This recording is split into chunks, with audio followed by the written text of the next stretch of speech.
Cyber अपराध ऐसे गैर कानूनी काम होते हैं जिनमें कंप्यूटर और इंटरनेट नेटवर्क का प्रयोग एक साधन अथवा लक्ष्य अथवा दोनों के रूप में किया जाता है।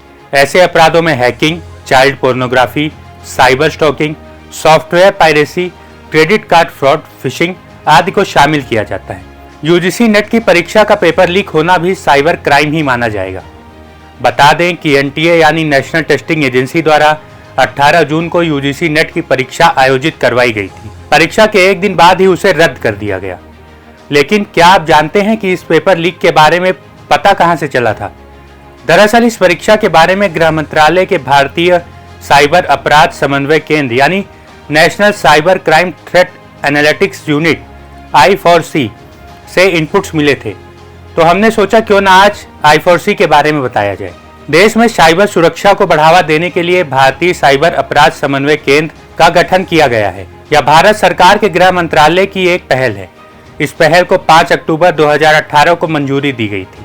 I4C नागरिकों के लिए साइबर अपराध से संबंधित सभी मुद्दों को निपटाने का काम करता है।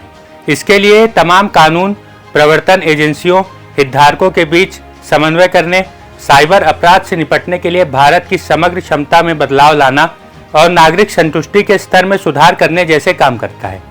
या और भी कई तरह के काम करता है, जैसे कि यह देश में साइबर अपराध को रोकने के लिए एक नोडल एजेंसी के रूप में काम करता है, महिलाओं और बच्चों के खिलाफ होने वाले साइबर अपराध पर रोक लगाना, साइबर अपराध से संबंधित शिकायतों को आसानी से दर्ज करने और साइबर अपराध के रुझान और पैटर्न की पहचान करने की सुविधा प्रदान करना, कानून प्रवर्तन एजेंसियों के लिए साइबर अपराध के संबंध में अर्ली वार्निंग सिस्टम के रूप में काम करना, साइबर अपराध को रोकने के बारे में जनता के बीच जागरूकता पैदा करना, साइबर फॉरेंसिक जांच, साइबर सुरक्षा, साइबर अपराध विज्ञान आदि के क्षेत्र में पुलिस अधिकारियों, लोक अभियोजकों और न्यायिक अधिकारियों की क्षमता निर्माण में राज्यों, संघ राज्यों, क्षेत्रों की सहायता करना।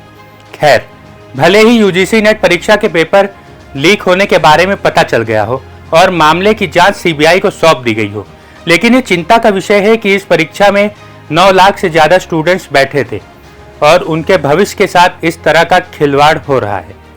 317 शहरों के 1205 केंद्रों पर यह परीक्षा आयोजित की गई थी, लेकिन अब इसे रद्द कर दिया गया है। आरोप तो यह भी है कि एग्जाम होने से पहले ही व्हाट्सएप और टेलीग्राम ग्रुप्स पर नेट का पेपर लीक हो चुका था और 5-5 और 10-10 हजार तक में पेपर शेयर किया जा रहा था। बहरहाल जांच के बाद ही पूरी पिक्चर स्पष्ट होगी।